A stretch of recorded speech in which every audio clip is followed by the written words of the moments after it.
মাধব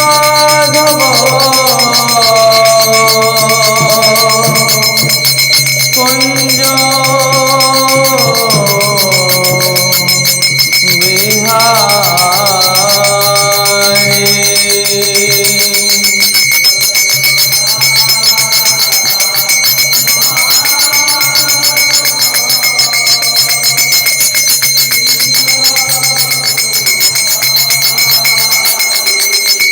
जय राधा माधव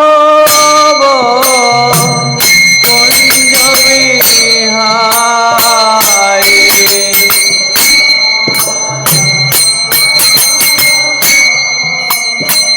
कुंज गोपी जन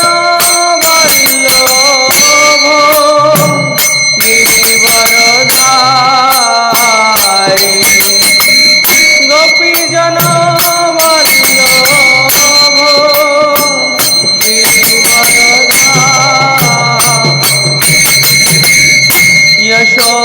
यशोदानंदन ब्रज जन रंजन यशोदानंदन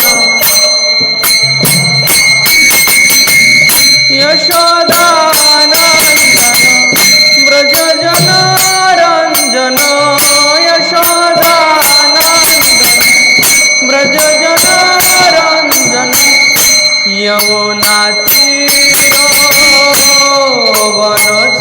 वनचारी यमुना तीरो वनचारी जय राधा माधव कुंज बिहारी जय राधा माधव कुंज बिहारी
রাম রাম হরে হরে হরে কৃষ্ণ হরে কৃষ্ণ কৃষ্ণ কৃষ্ণ হরে হরে হরে রাম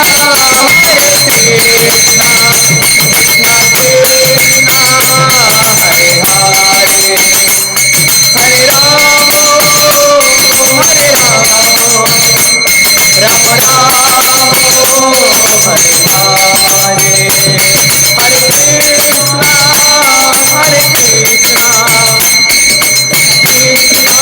কৃষ্ণ হরে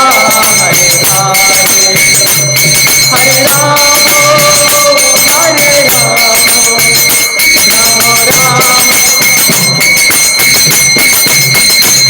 হরে হরে হরে রাম হরে রাম রাম রাম হরে কৃষ্ণ হরে কৃষ্ণ কৃষ্ণ কৃষ্ণ হরে হরে হরে রাম হরে রাম রাম রাম হরে হরে হরে কৃষ্ণ হরে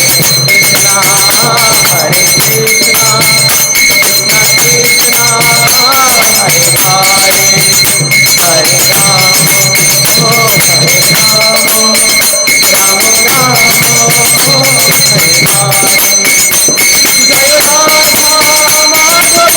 রাম রাম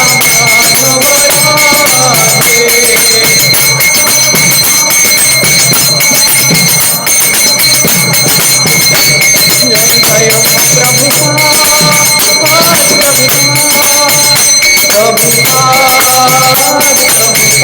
রাধে जय जय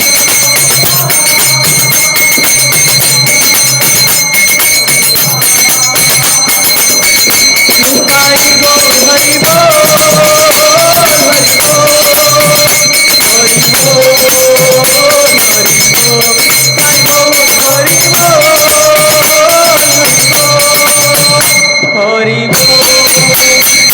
हरि बोल गौर प्रेमानंदे ओम अज्ञानतिमिरन्धस्य ज्ञानाञ्जन शलाकया चक्षुरुन्मिलितं येन तस्मै श्रीगुरवे नमः श्रीचैतन्यमनोभीष्टं स्थापितं येन भूतले स्वयं रूप कदा मह्यं ददाति स्वपदान्तिकं वन्देऽहं श्रीगुरो श्रीयुतपदकमलं श्रीगुरून् वैष्णवांश्च श्रीरूपं साग्रजातं सहगण रघुनाथान्वितं तं सजीवं साद्वैतं सावधूतं परिजनसहितं कृष्णचैतन्यदेवं श्रीराधाकृष्णपादान् सहगण ललिता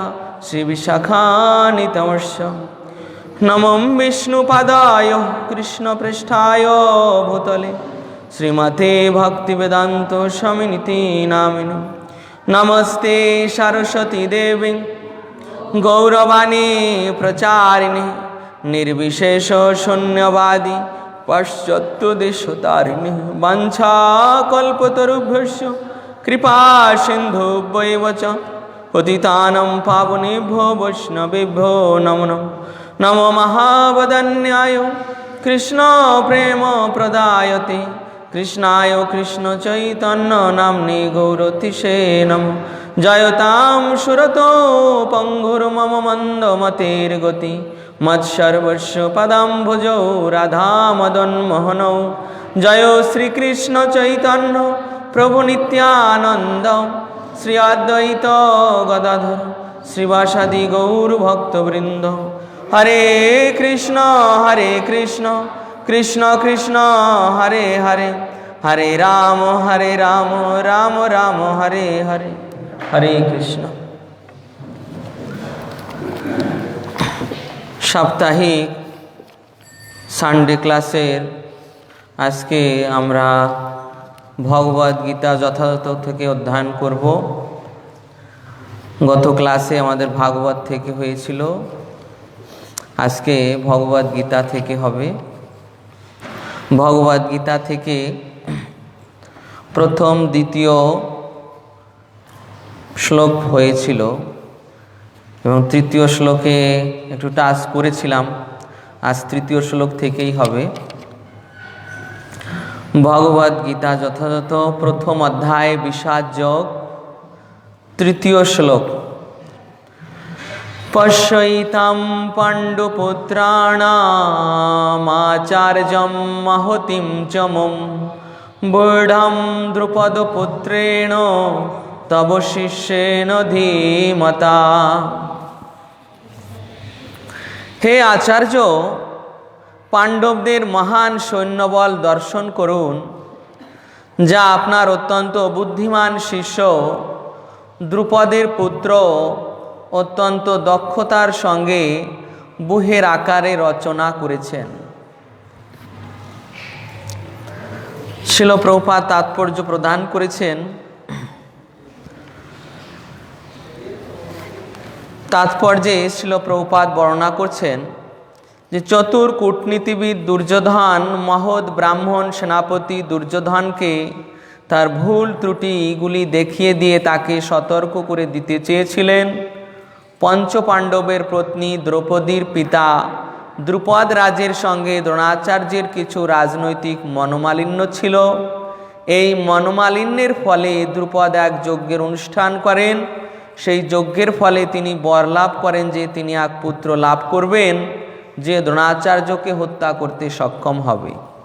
দ্রোণাচার্য এই বিষয়ে সম্পূর্ণভাবে অবগত ছিলেন, কিন্তু দ্রুপদ তার সেই পুত্র ধৃষ্টদ্যুম্নকে যখন অস্ত্র শিক্ষার জন্য তার কাছে প্রেরণ করেন, তখন উদার হৃদয় সত্যনিষ্ঠ ব্রাহ্মণ দ্রোণাচার্য তাকে সব রকমের অস্ত্র শিক্ষা এবং সমস্ত সামরিক কলাকৌশলের গুপ্ত তত্ত্ব শিখিয়ে দিতে কোনো দ্বিধা করেননি।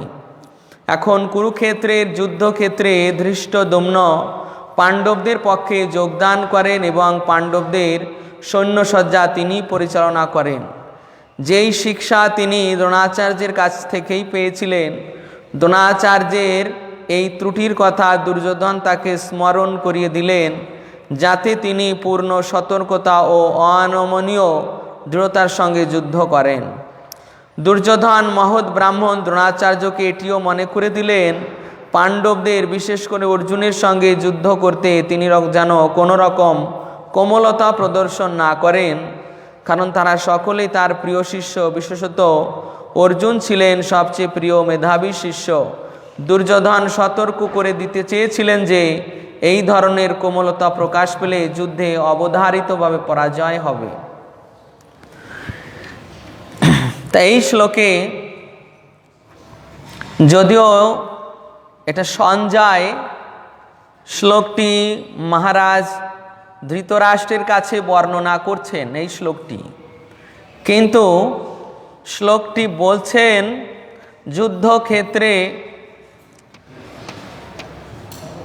ধৃতরাষ্ট্রের জ্যেষ্ঠ পুত্র দুর্যোধন পশ্যৈতাম। পশ্যৈতাম মানে দেখুন, পশ্য মানে দর্শন করা, আর পশ্যৈতাম দেখুন। কাকে বলছেন? দ্রোণাচার্যকে বলছেন, অস্ত্রগুরু। দেখুন, তব শিষ্যেন ধীমতা, আপনার বুদ্ধিমান শিষ্যের কার্যাবলী একটু দেখুন। দুর্যোধন দ্রোণাচার্যকে বলছেন যে দেখুন আপনার শিষ্য কত বুদ্ধিমান, আপনার শিষ্য কত বুদ্ধিমান। আর গুরুকে কি বলছেন? যে আপনি মন্দ বুদ্ধি, আপনি মন্দ বুদ্ধি, আর আপনার শিষ্য মহাবুদ্ধি সম্পন্ন। পাণ্ডুপুত্রাণাম আচার্যম, হে আচার্য, পাণ্ডবদের এই মহান সৈন্যবল দর্শন করুন। মহতিম চমুম, মহান সৈন্যবল দর্শন করুন। বুড়াম দ্রুপদ পুত্রেন তব শিষ্যেন ধীমতা, এই যে এই বহু আকারে যে রচনা করেছেন, সে আপনারই প্রিয় শিষ্য। তব শিষ্যেন ধীমতা, এখানে আমাদের আচার্য ছিল বিশ্বনাথ চক্রবর্তী ঠাকুর রসিক আচার্য। তিনি ওই সময়ে দুর্যোধনের মনে প্রবেশ করেছেন সেই মনের ভাবটা আমাদের দিয়েছেন। দুর্যোধনের মনে কি ছিল? দুর্যোধন এই আচার্যকে বলছেন যে আপনি মন্দবুদ্ধি বিশিষ্ট। মন্দবুদ্ধি বিশিষ্ট মানে যে আপনি জানতেন যে এই দ্রুপদ আপনার চিরশত্রু,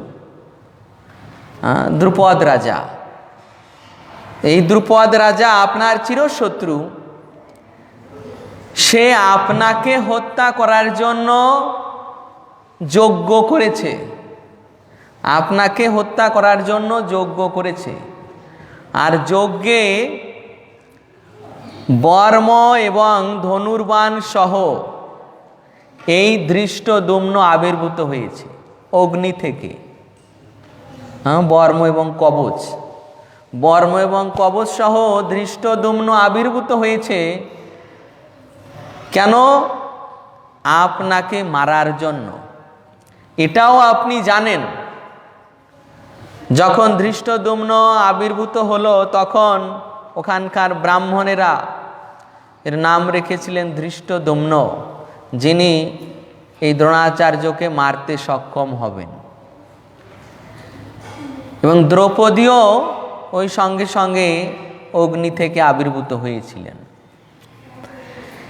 সেই দ্রুপদ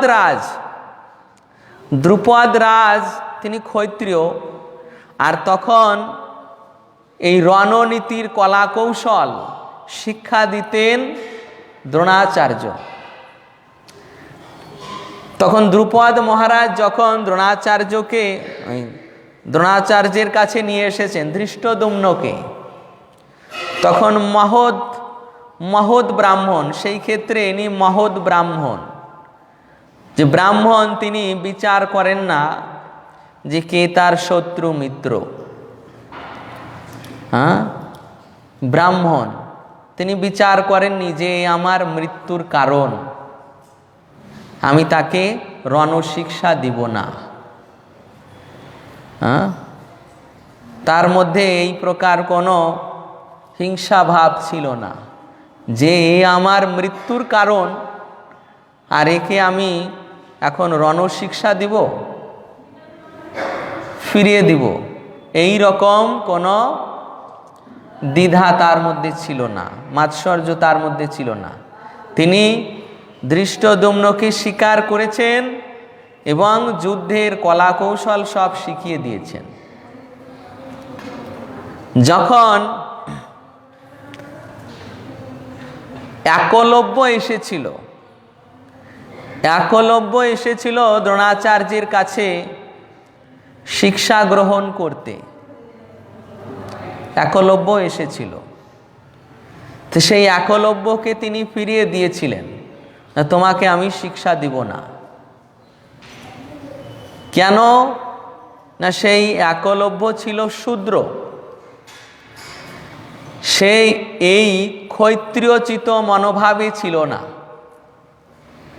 আর ক্ষত্রিয়চিত মনোভাবে না থাকার দরুন সে যখন এই রণকৌশল শিখতে আসে দ্রোণাচার্য তাকে ফিরিয়ে দিয়েছিলেন। কেন না সে এই ক্ষমতার অপব্যবহার করবে,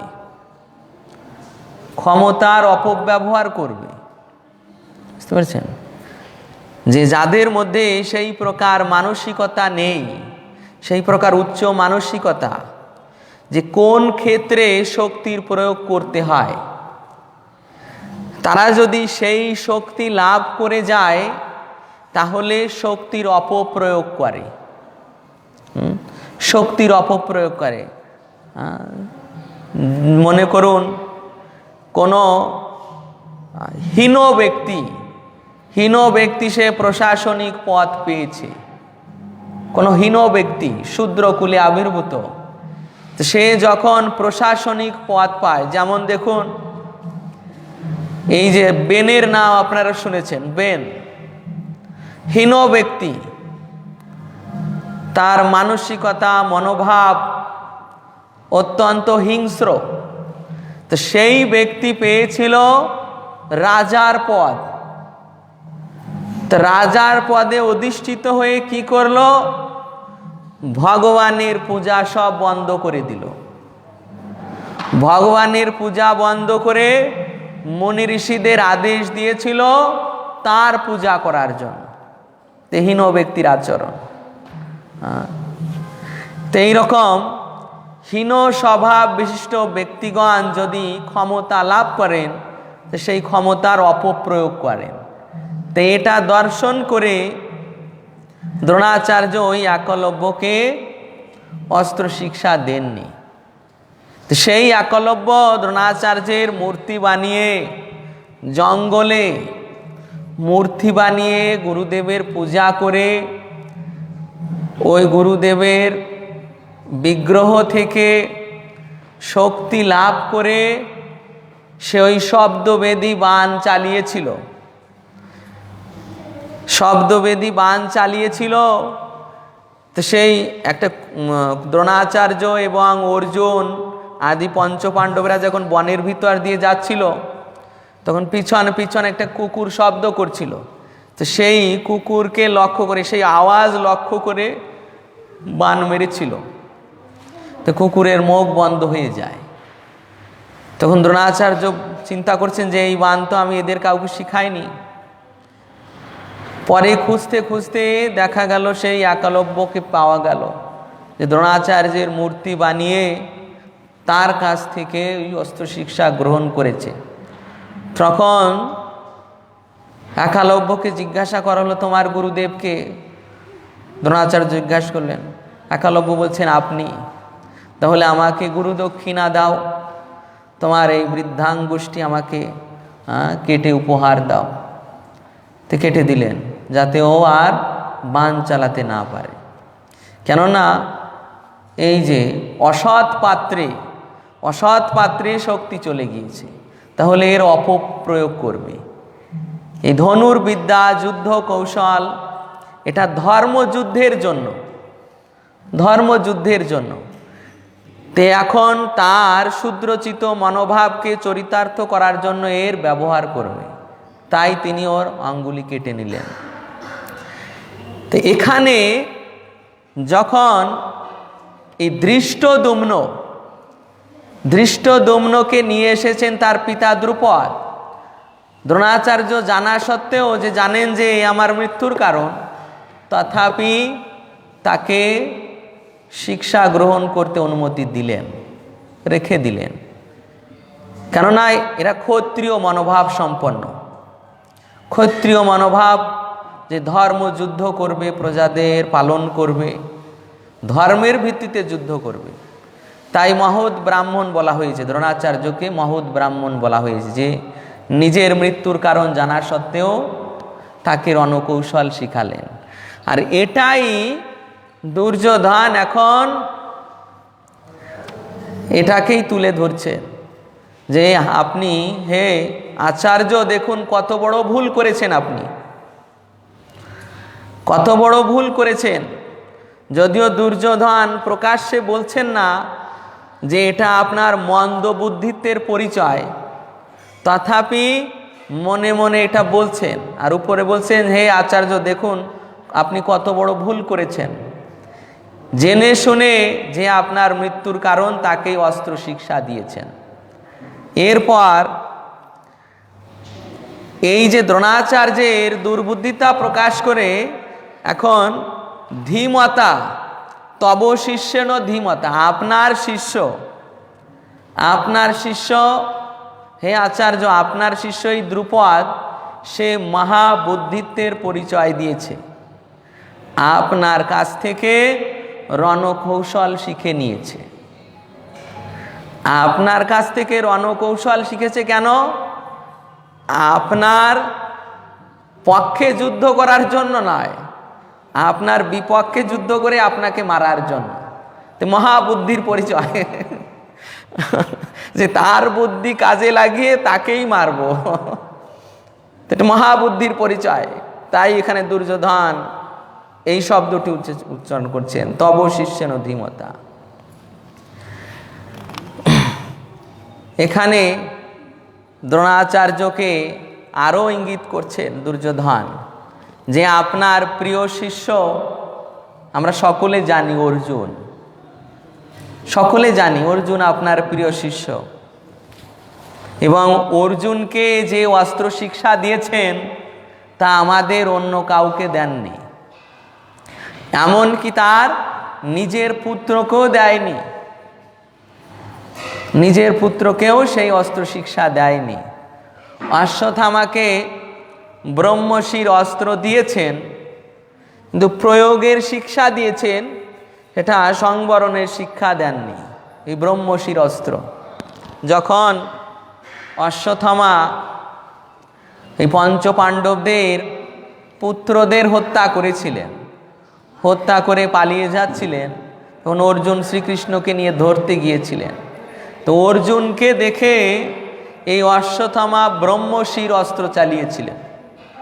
ব্রহ্মশির অস্ত্র মানে ব্রহ্মাস্ত্র, তার প্রভাব কেমন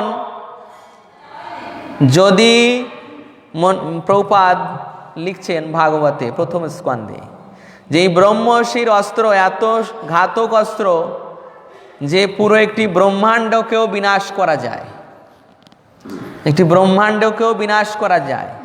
আবার আপনার পাশে একটা ছোট্ট প্রাণী, যদি তার নাম করে মন্ত্র উচ্চারণ করা হয়, আপনার কোনো কিছু ক্ষতি করবে না, ওই প্রাণীটিকে হত্যা করবে।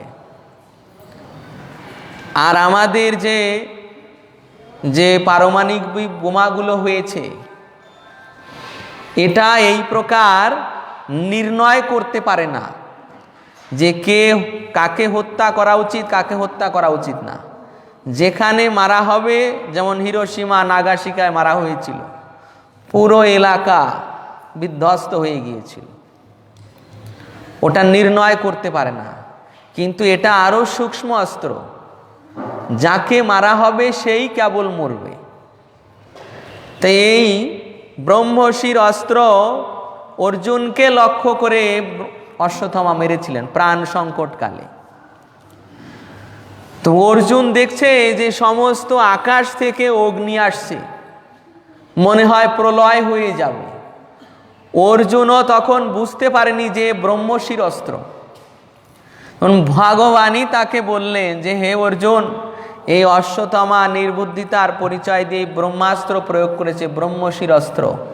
তো তুমি একে আসমন করে তুমি তোমার ব্রহ্মশির অস্ত্র প্রয়োগ করো, তারপরে এর নিবারণ হবে। তখন অর্জুন তার ব্রহ্মশির অস্ত্র প্রয়োগ করলেন এবং দুটো অস্ত্রকেই ওই বিদ্যার দ্বারা, সংবরণ বিদ্যার দ্বারা দুটোকেই সংবরণ করে দিলেন। পরে অশ্বত্থামাকে ধরে নিয়ে গেলেন। তো এই যে এই সমস্ত অস্ত্র মন্ত্রের উপর চলে, তো সেই গুপ্ত মন্ত্র যেটা দ্রোণাচার্য তার নিজের পুত্রকেও শেখায়নি, সেটা অর্জুনকে শিখিয়েছেন।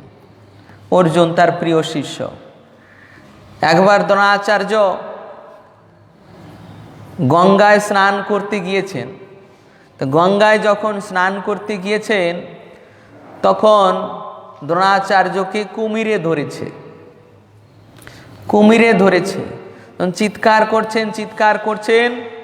তখন অর্জুন এসে বাণ নিক্ষেপ করে ওই কুমিরকে হত্যা করলেন, দ্রোণাচার্যকে রক্ষা করলেন।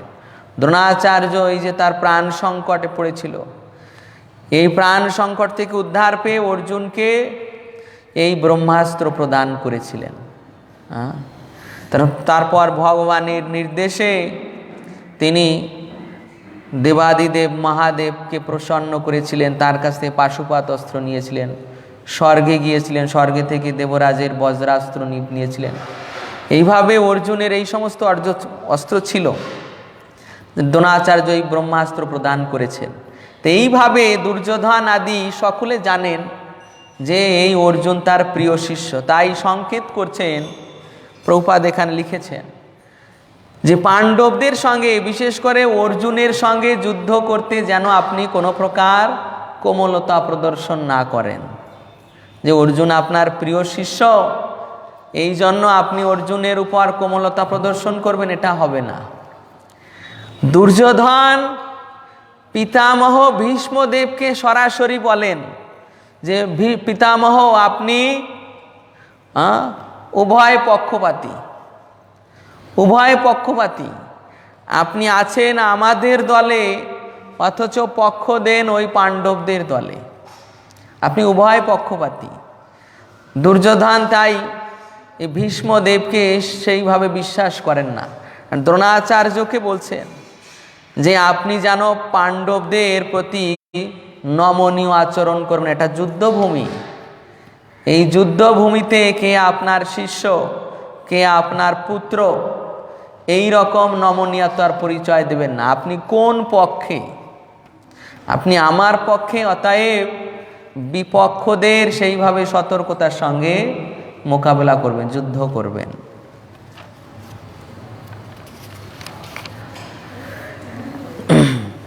এরপর পরবর্তী 3টি শ্লোক একসঙ্গে রয়েছে। অত্র সুরা মহেশ্বাসা ভীমার্জুন সমায়ুধি যুধান বিরাটস্য দ্রুপদস্য মহারথা দৃষ্টকেতুশ্চ কীতান কাশীরাজস্য বীর্যবান পুরুজিৎ কুন্তি ভোজস্য শৈব্যস্য নরপুঙ্গব যুধামন্যুশ্চ বিক্রান্ত উত্তমৌজাশ্চ বীর্যবান সৌভদ্র দ্রৌপদেয়াশ্চ সর্বেব মহারথা। প্রথমেই দুর্যোধন পাণ্ডবদের যারা মহারথী আছেন সেই পাণ্ডবদের মহারথীদের নাম দ্রোণাচার্যকে বলছেন যে হে আচার্য, পাণ্ডবদের পক্ষে এই নামে সমস্ত মহারথীরা রয়েছেন। সেই সমস্ত সেনাদের মধ্যে অনেকে ভীম ও অর্জুনের মতো বীর ধনুর্ধারী রয়েছেন। যুযুধান মানে সাত্তকী, বিরাট রাজা মানে হচ্ছে পরীক্ষিতের যে পিতামহ, উত্তরা দেবীর পিতা। দ্রুপদ মানে দ্রুপদ মহারাজ। দৃষ্টকেতু একজন রাজা, চেকিতান রাজা, কাশীর রাজা, পুরুজিৎ, কুন্তিভোজ, শৈব্য, সকলে এনারা রাজা। সেখানে রয়েছেন বলবান যুধামন্যু, প্রবল পরাক্রমশালী উত্তমৌজা, সুভদ্রার পুত্র এবং দ্রৌপদীর পুত্রগণ। সুভদ্রার পুত্র অভিমন্যু আর দ্রৌপদীর পুত্রগণ 5 পুত্রগণ। প্রবল পরাক্রমশালী উত্তমৌজা, এই সব যোদ্ধারা সকলেই এক একজন মহারথী,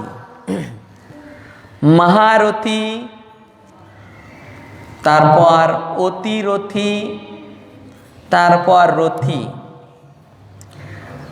মহারথী বিশ্বনাথ চক্রবর্তী ঠাকুর লিখছেন যে মহারথী কাকে বলা হয়? যে যিনি একই সঙ্গে সহস্র বীরের সঙ্গে যুদ্ধ করেন, একই সঙ্গে সহস্র যোদ্ধার সঙ্গে যিনি যুদ্ধ করবেন তিনি হচ্ছেন কি মহারথী। আর অতিরথী যিনি একই সঙ্গে অসংখ্য যোদ্ধার সঙ্গে যুদ্ধ করেন, অতিরথী। আর রথী যিনি একই সঙ্গে একজনের সঙ্গে যুদ্ধ করেন, তিনি রথী। এইভাবে এনারা সকলে এক একজন মহারথী, অতিরথী। প্রভুপাদ এখানে লিখছেন যে ধৃষ্টদ্যুম্ন দ্রোণাচার্যের কাছে অতি নগণ্য ছিল।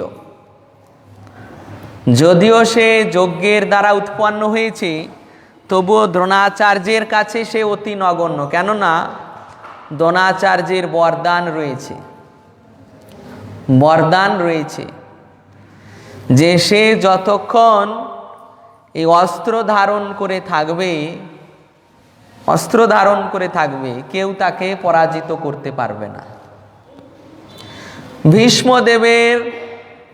ভীষ্মদেবের বরদান তার পিতা শান্তনু মহারাজ দিয়েছিলেন যে যুদ্ধে তো তোমাকে কেউ হারাতে পারবে না, আর তোমার ইচ্ছা ছাড়া তোমার মৃত্যু হবে না, তোমার ইচ্ছা ছাড়া তোমার মৃত্যু হবে না, ইচ্ছা মৃত্যু বরদান দিয়েছিলেন পিতামহ ভীষ্মদেবকে। আর এই দ্রোণাচার্যের পুত্র অশ্বত্থামা, তার ছিল অমরিবর। এই যে আমাদের এই মন্বন্তর, এই যে মন্বন্তর চলছে, এই মন্বন্তর কালে অশ্বত্থামার মৃত্যু হবে না, এখনো জীবিত আছে এই অশ্বত্থামা। ভগবান শ্রী পরশুরাম সন্তুষ্ট হয়ে তাকে এই বর দিয়েছিলেন। তো এইভাবে এই তিনজন তাদের পক্ষে, তাদের কৌরবদের পক্ষে মহাযোদ্ধা, অতিরথী। এর সামনে ধৃষ্টদ্যুম্ন অতি নগণ্য প্রতিবন্ধক। এই যে দ্রুপদীর পুত্র ধৃষ্টদ্যুম্ন অতি নগণ্য প্রতিবন্ধক। কিন্তু এখানে বলছেন যে এই যারা যারা পাণ্ডবদের পক্ষে আছেন তারা সকলে ভীম ও অর্জুনের মতো সমান যোদ্ধাশালী, প্রায় ভীম ও অর্জুনের মতো সমান যোদ্ধা। তাই দুর্যোধন আগের থেকে তাকে অবগত করিয়ে দিচ্ছেন যে দেখুন পাণ্ডবদের পক্ষে কারা কারা যোগদান করেছেন। এক একজন করে নাম বলছেন আর বর্ণনা করছেন যে এরা সকলে ভীম আর অর্জুনের মতো সমান যোদ্ধা। এই যে তিনি প্রথমেই পাণ্ডবদের বর্ণনা দিচ্ছেন, এখন তার মনে, এখানে গোস্বামীপাদ বর্ণনা করছেন যে ওর দুর্যোধন এখানে এই জন্য বর্ণনা করছেন কেননা তার মনে ভয় উৎপন্ন হয়েছে, তার মনে ভয় উৎপন্ন হয়েছে ওই পাণ্ডবদের সৈন্যসজ্জা দর্শন করে আর ধৃষ্টদ্যুম্নকে দর্শন করে আর ভীম অর্জুনের কথা স্মরণ করে দুর্যোধনের মনে ভয় উৎপন্ন হয়েছে। তাই নিজের ভয়কে চাপা দিতে না পেরে দ্রোণাচার্যকে এসে বলছেন যে আপনি যেন কোনো প্রকার কোমলতা প্রদর্শন না করেন, কেননা ওদের দলে ভীম অর্জুনের মতো এইরকম যোদ্ধারা রয়েছেন। এক এক করে নাম বলছেন। এরপর নিজের সন্তুষ্টি বিধানের জন্য আচার্যকে বলছেন যে হে আচার্য, আপনার যেন কোনো প্রকার নমনীয় আচরণ না হয় এবং মনে কোনো রকম ভীতি না আসে, এই জন্য আমি আমার পক্ষেরও সৈন্যদের আমি আপনার অবগতির জন্য নাম বর্ণনা করছি। পরের শ্লোকে বলছেন পাস্মাকম তু বিশিষ্টা যে তান্নিবোধ দ্বিজোত্তম নায়কা মম সৈন্যস্য সংগার্থম তান ব্রবীমিতে। হে দ্বিজোত্তম, আমাদের পক্ষে যে সমস্ত বিশিষ্ট সেনাপতি সামরিক শক্তি পরিচালনায় রয়েছেন, আপনার অবগতির জন্য আমি তাদের সম্বন্ধে বলছি। দুর্যোধনের মনে ভয় উৎপন্ন হওয়ায় দুর্যোধন দ্রোণাচার্যের কাছে এসে বলছেন যে আপনার অবগতির জন্য আমাদের দলের সৈন্যদের আমি পরিচয় করিয়ে দিচ্ছি। এতক্ষণ তো পাণ্ডবদের বললাম, পাণ্ডবদের যারা মহারথী আছেন, অতিরথী আছেন, সকলের বর্ণনা করলাম। এখন আমার পক্ষে যারা আছেন তাদের কথাও শুনে নিন। এখানে পরবর্তী শ্লোকে একটা শব্দ আসবে, নবম শ্লোকে, ত্যক্তজীবিতা। ত্যক্তজীবিতা একটু তাৎপর্যপূর্ণ। তার পূর্বে দুর্যোধন বলছেন ভবান ভীষ্মস্য কর্ণস্য কৃপস্য সমিতিঞ্জয় অশ্বত্থামা বিকর্ণস্য সৌম্যদত্তিস্তথৈব চ। ভবান, এই যুদ্ধে এই যে দ্রোণাচার্য গুরুদেব, সেই একই গুরুদেব ভগবান পরশুরাম। দুজনেরই গুরুদেব সেই একই, পরশুরাম। কিন্তু যখন এই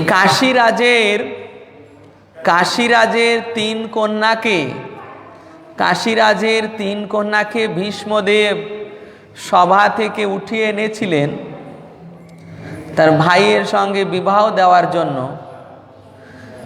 তখন দুই কন্যাকে বিবাহ দিয়েছিলেন বিচিত্র বীর্যের সঙ্গে, অম্বালিকা আর অম্বিকা, দুই কন্যাকে বিবাহ দিয়েছিলেন।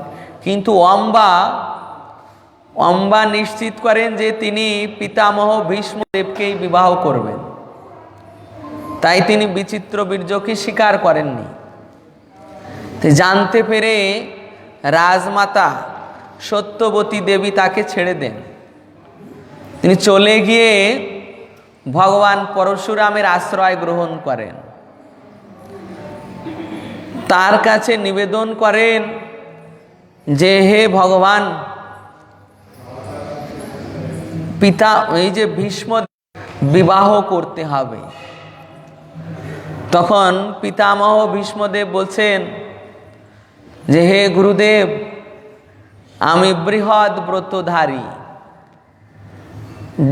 ব্রতধারী মানে ব্রহ্মচারী, আমার পক্ষে এই আদেশ পালন করা সম্ভব নয়, কেননা আমি প্রতিশ্রুতিবদ্ধ।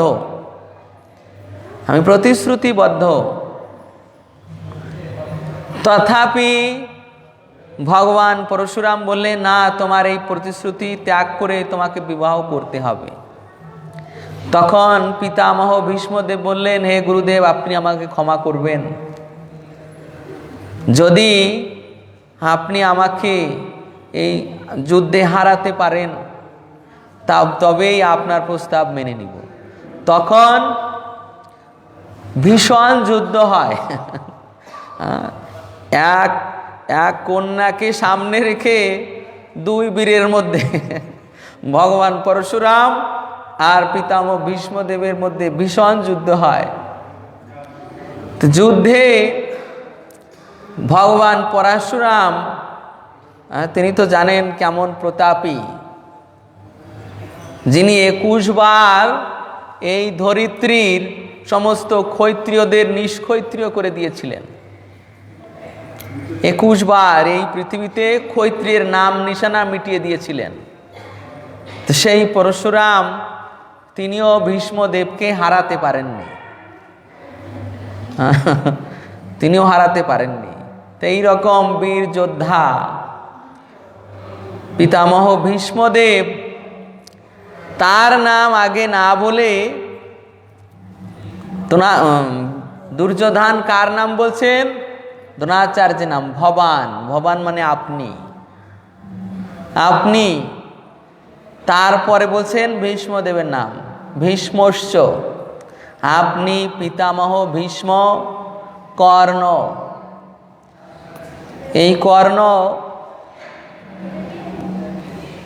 সে কবচকুণ্ডল নিয়ে জন্মগ্রহণ করেছিল, একটি কবচকুণ্ডল ছিল, কেননা সে সত্য যুগে এসেছিল সহস্র কবচ অসুর, 999টা কবচ এই শ্রীকৃষ্ণ এবং অর্জুন নরনারায়ণ ঋষি রূপে সংহার করে দিয়েছিলেন, 999টা। আর একটি বাকি ছিল, একটি নিয়ে তিনি ওই সূর্যদেবের ভিতর প্রবেশ করেন। তো সূর্যদেব মাতা কুন্তির গর্ভেকে প্রদান করেন। তো এইভাবে সেই কর্ণ কবচকুণ্ডল নিয়ে জন্মগ্রহণ করেন। তো এই মহারথী যে যতক্ষণ তার ওই কবচকুণ্ডল থাকবে ততক্ষণ কেউ তাকে হত্যা করতে পারবে না। কৃপশ্চ কৃপাচার্য, এই উভয়, এই কৃপাচার্য একজন ঋষিপুত্র। এই ঋষিপুত্র, ওই ঋষি তাকে ত্যাগ করে চলে গিয়েছিলেন।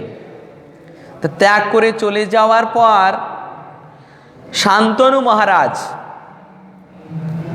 ভীষ্মদেবের পিতা শান্তনু মহারাজ তাকে হস্তিনাপুরে নিয়ে এসে লালন পালন করেন।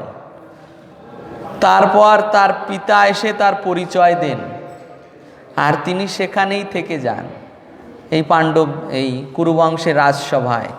সেই থেকে তিনি কুলগুরু হিসেবে প্রসিদ্ধ কৃপাচার্য। সমিতিঞ্জয় একজন রাজা, সর্বদা সংগ্রামে যিনি বিজয়ী হন। অশ্বত্থামা দ্রোণাচার্যের পুত্র বিকর্ণ। এই যে বিকর্ণ, এই বিকর্ণ এ হচ্ছে দুর্যোধনের যে 100 ভ্রাতা, এর মধ্যে 19 নম্বরে এই বিকর্ণ, 49 নম্বরে এই বিকর্ণ। এবং এই বিকর্ণই একমাত্র বাধা দিয়েছিল যখন দুঃশাসন দ্রৌপদীর বস্ত্র হরণ করছিলেন। তখন কেউ বলেননি যে এটা অন্যায় হচ্ছে, এই একমাত্র এই বিকর্ণই বলেছিলেন যেটা অন্যায় হচ্ছে, এটা অন্যায় আচরণ হচ্ছে। সৌমদত্তী, সোমদত্তের পুত্র ভূরিশ্রবা। এই ভূরিশ্রবার এও সেই শিবের আরাধনা করে সে গদা প্রাপ্ত হয়েছিল, যে শিব বলেছিলেন যে তোমাকে গদা প্রদান করছি, যে যুদ্ধ করছে তাকে যদি তুমি সংহার করো নিশ্চিত সে মারা যাবে, আর যে যুদ্ধ করছে না তার দিকে যদি প্রেরণ করো তাহলে ওটা তোমাকেই এসে সংহার করবে। তো এই ভূরিশ্রবা করেছিল কি, অর্জুনের সঙ্গে যুদ্ধ করতে করতে ওই কৃষ্ণ এমনভাবে রথ চালাচ্ছিলেন যে শ্রীকৃষ্ণের দিকেই গদাটা মেরে দিয়েছিল, আর ফিরে এসে ওই গদা, তারই গদা তাকে সংহার করে। এইভাবে দুর্যোধন তার পক্ষের সৈন্যদের পরিচয় করিয়ে দিচ্ছেন যে আমার পক্ষে এই সমস্ত বীরেরা আছে। এই যে বীরেরা, এছাড়াও আরো বীরেরা আছে। অন্যে চ বহব সুরা মদর্থে ত্যক্ত জীবিতা নানা শাস্ত্র প্রহারণা সর্বে যুদ্ধ বিশারদা। এই যে আমি অতি মহারথীরথী মহারথীদের নাম আপনাকে বর্ণন করলাম, এছাড়াও নানা প্রকার অস্ত্রশস্ত্র, দেখুন নানা শস্ত্র, এখানে গোস্বামীপাদ অস্ত্র এবং শস্ত্র, অস্ত্র কি আর শস্ত্র কি এটা বর্ণন করেছেন। অস্ত্র আর শস্ত্র, শস্ত্র কি আর অস্ত্র কি? এই শস্ত্র যেটা হাতে নিয়ে যুদ্ধ করতে হয়, বুঝতে পেরেছেন? শস্ত্র তাকেই বলা হয় যেটা হাতে নিয়ে যুদ্ধ করতে হয়, যেমন তরবারি, খড়গ, এটা হাতে নিয়ে যুদ্ধ করতে হয়। আর অস্ত্র যেটা ছুড়ে দিয়ে নিক্ষেপ করতে হয়, যেমন ধনুর্বাণ থেকে তীর ছোড়া হয়, এটা অস্ত্র। এটা অস্ত্র। ব্রহ্মাস্ত্র, তারপর এই বরুণাস্ত্র, নাগাস্ত্র, তারপর বজ্রাস্ত্র, সুদর্শনাস্ত্র, এটা হাত থেকে ছুড়ে দিয়ে। আর এই যে পরশুরামের কুঠার, তারপর তরবারি, এগুলো হাতে নিয়ে মারতে হয়, এগুলো হচ্ছে শস্ত্র। এখানে বলছেন যে নানা শস্ত্র প্রহারণা সর্বে যুদ্ধ বিশারদা। আমার পক্ষে যারা আছেন তারা সকলে মহা যোদ্ধা। শুধু তাই নয়, এখানে এই শব্দটা ব্যবহার করছে মদর্থে ত্যক্ত জীবিতা। মদর্থে ত্যক্ত জীবিতা মানে আমার জন্য তারা জীবন দান করতে প্রস্তুত। আমার জন্য তারা জীবন দান করতে প্রস্তুত, ত্যক্ত জীবিতা। এর সারস্বত অর্থ, এই ত্যক্ত জীবিতার সারস্বত অর্থ করা হয়েছে।